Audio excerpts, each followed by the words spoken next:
விவேகானந்தருடைய அறிவுரைகளில் பலவீனத்துக்கு பரிகாரம்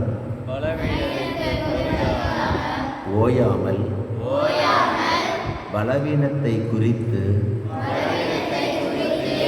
சிந்திப்பதல்ல, மாறாக வலிமையை குறித்து சிந்திப்பதுதான் பலவீனம் நீங்குவதற்கு சரியான பரிகாரம். நீ எதை நினைக்கிறாயோ அதுவே ஆகிறாய். நீ உன்னை பலவீனன் என்று நினைத்தால் பலவீனனாகவே நீ ஆகிவிடுவாய். நீ உன்னை வலிமை உடையவன் என்று நினைத்தால் வலிமை படைத்தவனாகவே நீ ஆகிவிடுவாய். வலிமையோடு இருங்கள். உங்கள் சொந்த காலில்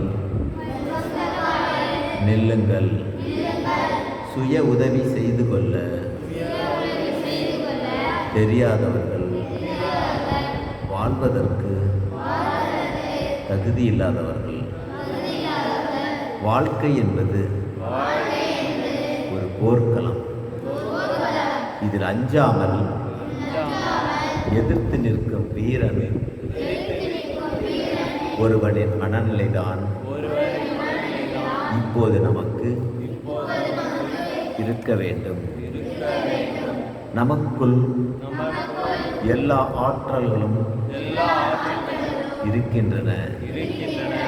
எனவே நம்மால் இந்த உலகத்தையே இயக்க முடியும்.